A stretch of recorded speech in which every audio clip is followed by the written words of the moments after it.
अस्सलाम वालेकुम। पाकिस्तान के अंदर जो चाय की प्याली में तूफ़ान लाने की कोशिश की जा रही है, पाकिस्तान के अंदर जो डबल स्टैंडर्ड्स देखने के मिल रहे हैं, उससे अवाम में कन्फ्यूजन ही कन्फ्यूजन फैल रही है। क्योंकि चंद साल कबल जब हमारे एक जस्टिस शौकत सिद्दीकी थे, उन्होंने जब पाकिस्तान के DGIS आए उस वक्त के जनरल फैज़ हमीद के ख़िलाफ़ जो है वो पब्लिक में जाके उनके ख़िलाफ़ कुछ ऐसी स्टेटमेंट दी कि जनाब हमें मैनिपुलेट किया जाता है, हमें प्रेशराइज़ किया जाता है, ब्ला ब्ला ब्ला, कि इसके हक़ में ख़िलाफ़ फ़ैसले दे दो, नवाज शरीफ के ख़िलाफ़ फ़ैसले दो, इसकी बेटी को जेल में भेजो। तो उसको हमारी PMLN ने अपने विक्टिम कार्ड के तौर पर थ्रू आउट इस्तेमाल किया और हमेशा बार बार शौकत सिद्दीकी जस्टिस का जिक्र भी किया। और अब जब उनकी हुकूमत आती है तो उन्होंने बाकायदा जस्टिस शौकत सिद्दीकी को रिलीफ भी दिलवाया, यानी कि अब पहले उनको निकाला गया था, अब जो है उनको एज ए रिटायर्ड जज का जो है वो कंसीडर किए जाते हैं। उनको तमाम जो अपनी रिटायरमेंट के बाद लवाजमात हैं वो भी मैसर होंगी। अब ऐसे वक्त में जब PMLN की हुकूमत है और दूसरी तरफ former prime minister Imran Khan साहब जो हैं, उनके साथ क्या हो रहा है ये मुझे बताने की ज़रूरत नहीं है, पूरी दुनिया के सामने है कि उनके साथ क्या हो रहा है। उनकी पार्टी ख़त्म कर दी गई, उनकी पार्टी के निशान के बगैर उनको इलेक्शन में लड़ने दिया गया और उसके बावजूद भी अभी तक उनके साथ जो हो रहा है उसमें कोई ढका छुपा नहीं है। और इसके पीछे तमाम के तमाम जो मुहर्रिकात हैं वो जस्टिस काजी फ़ाइज़ ईसा जो हमारे चीफ जस्टिस हैं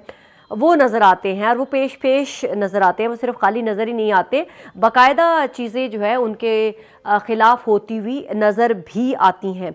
अब ऐसे वक्त में हमारे जो 6 जजेस हैं वो एक बार काउंसिल को और सुप्रीम कोर्ट को वो एक लेटर लिखते हैं कि उनके ऊपर पिछले कई महीनों से प्रेशर है, उनके साथी जजेस को फोर्सफुली ब्लैकमेल करके जो है उनसे अपने मर्ज़ी के फ़ैसले लेने की कोशिश की जा रही है।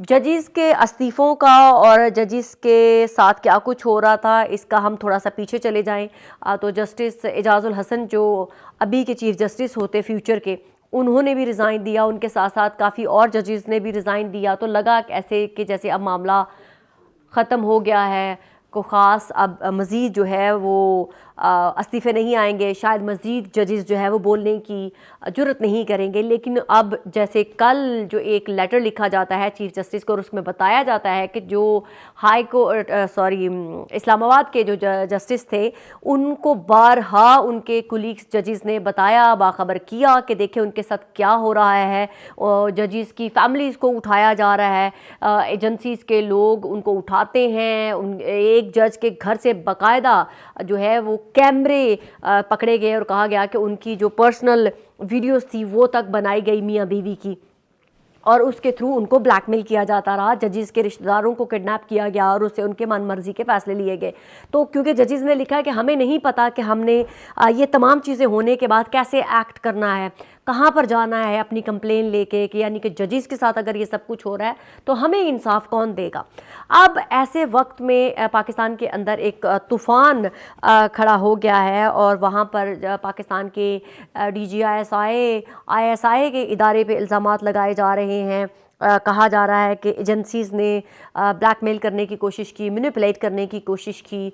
अब ऐसी सारी सिचुएशन में जहां PMLN जो पहले माजी में जस्टिस शौकत सिद्दीकी का नाम ले लेकर बारहा अपने ख़िलाफ़ होने वाले फ़ैसलों का हवाला देती रही है और कहती रही है कि हमारे ख़िलाफ़ जजेस को इस्तेमाल किया गया, अब वही चीज़ जब दूसरे जजेस के बारे में आती है सामने तो PMLN के बहुत ही सीनियर क़यादत जो है वो आके कह रही है कि ये जजेस अभी क्यों आके सामने आए हैं, पहले क्यों नहीं ये सामने आए जब इनके साथ ये सब कुछ हो रहा था। ये तमाम चीज़ें क्यों हो रही हैं, ये चीज़ें होने के पीछे क्या मुहर्रिकात हैं। देखें, जब सिस्टम कहीं पे भी एक तरफ टिल्ट किया जाना होता है तो डेफिनेटली प्रेशर भी डाला जाता है, बर्डन को कम भी किया जाता है, और इसके दौरान बहुत सारे ऐसे काम भी किए जाते हैं जो शायद एथिकली और कानूनी तौर पर जायज़ और राइट नहीं होते हैं। अब सियासतदान जहाँ पर फ़ायदे उठा रहे हैं, वहाँ दूसरी तरफ जो है एक पॉलिटिकल पार्टी विक्टिमाइज है। उनको उस तरह से आज़ादी नहीं है पाकिस्तान के अंदर कोई भी काम करने की, चाहे वो सियासत हो या कोई उनकी मूवमेंट हो या कोई जलसे हों या कुछ भी हो, उनको बहुत ही ज़्यादा सख्तियाँ हैं उनके ऊपर। अब खबर क्या है, आप लोग पूछना चाहेंगे कि सफ़ीना खबर क्या है। खबर ये है कि पाकिस्तान के बहुत ही एक अहम इदारे पाक अफवाज के ऊपर इल्ज़ाम लगाया है उन जजेस ने। वहाँ से पैगाम बहुत ही क्लियर आ गया है कि अगर कोई भी जजेस जो कोई भी हम पर इल्ज़ाम लगा रहे हैं उनको विद एविडेंस सामने आना होगा। खाली ये बात कह देना कि जी हमें एजेंसीज के लोग ब्लैकमेल कर रहे थे या हमारे साथ ऐसे हो रहा था, ये इनफ नहीं होगा। जो पाकिस्तान के वज़ीर आज़म हैं शहबाज शरीफ साहब, उनके ऊपर काफ़ी ज़्यादा प्रेशर इस वक्त आ चुका हुआ है।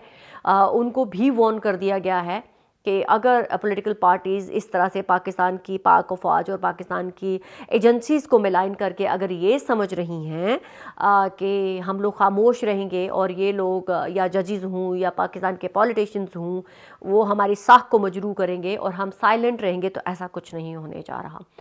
अब इसी के पेश नज़र हंगामी सिचुएशन में जो पाकिस्तान के वज़ीर आज़म हैं शहबाज शरीफ साहब, वो जस्टिस काजी फ़ाइज़ ईसा जो चीफ़ जस्टिस है उनसे मुलाकात करेंगे। वैसे लीगली तौर पे तो ये मुलाकात वो कर नहीं सकते क्योंकि उन जजेस को ऑन बोर्ड नहीं लिया गया।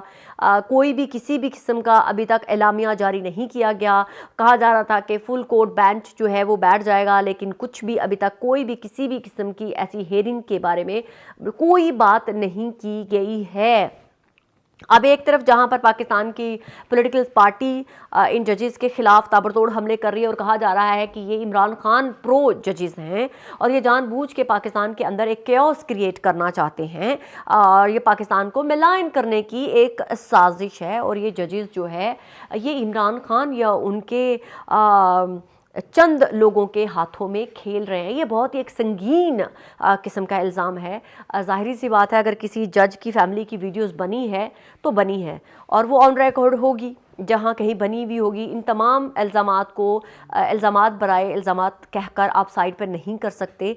ये अभी जो किस्सा स्टार्ट हुआ है जो इलेक्शन से पहले भी शुरू हुआ था, ये अभी इतनी जल्दी डाई डाउन नहीं होगा। ये इस गवर्नमेंट के गले में जो है वो हड्डी बनकर फंस जाएगा क्योंकि ऐसी सिचुएशन में काजी फ़ाइज़ ईसा अगर अपने जजेस के साथ खड़े होते हैं तो वो ट्रबल में जाएंगे और अगर अपने साथी जजेस के खिलाफ खड़े होते हैं यानी कि उनकी बात को नहीं सुनते हैं तो भी जस्टिस काजी फ़ाइज़ ईसा ट्रबल में जाएंगे। अब ऐसी सिचुएशन में काजी फ़ाइज़ ईसा को जो शहबाज शरीफ साहब हैं वो क्या पैगाम देने जा रहे हैं, वो पैगाम मोस्ट प्रोबेबली यही होगा कि आप इन लोगों को एंटरटेन मत करें, उल्टा इन लोगों के खिलाफ एक्शन लें और इन लोगों के खिलाफ एक्शन लेते हुए इनको सैक कर दिया जाए। तो इन 6 जजेस को की बात सुनने की बजाय इन 6 जजेस को सैक करने के बारे में मुशावरत होगी। इनको जुडिशल सिस्टम से अलग करके पनिश करने की बात होगी। अब जो भी है आगे पाकिस्तान जो है बेहतरी की तरफ मुझे जाते हुए यह सिस्टम नज़र नहीं आ रहा है। ऐसा लग रहा है कि अब दो इदारों के दरमियान जो वो टकराव है वो बड़ा सीरियस होगा। लेकिन यहाँ पर एक बात मैं ज़रूर कहती चली जाऊँ कि इन जजेस को सपोर्ट और वरगलाना जो है ये पॉलिटिकल पार्टीज़ के बेनिफिट में बिल्कुल भी नहीं होगा। PMLN शायद ये हुकूमत जो है हमारी ये सोच रही होगी कि शायद इस वक्त जो जजेस की लड़ाई अगर होती है और ऐसी सिचुएशन में इन जजेस को इतना मजबूर कर दिया जाए कि ये जजेस रिज़ाइन देकर जो है ख़ुद ही घर चले जाएं, जैसे कि पहले जजेस के ऊपर प्रेशराइज़ किया गया, उनको अलहदा किया गया और उन्होंने रिज़ाइन दे के घर चले गए। तो लिहाजा वही तरीका वारदात इन जजेस के साथ भी किया जाएगा। इनको मज़ीद प्रेशराइज़ किया जाएगा, सोशल मीडिया के पर मज़ीद इनके खिलाफ हेट कैंपेन चलाई जाएगी, मीडिया में मज़ीद इन लोगों के ख़िलाफ़ जो है इनकी करैक्टर असैसिनेशन होगी, इन लोगों के भाग की बोलियां बोली जाएंगी, इनके खिलाफ़ जो है मुख्तलिफ किस्म के स्कैंडल्स बनाकर जो है वो खड़ी करने की कोशिश की जाएगी। लेकिन ये मसला यहाँ पर ख़त्म नहीं होगा। अभी तक के इतना ही। पाकिस्तान जिंदाबाद।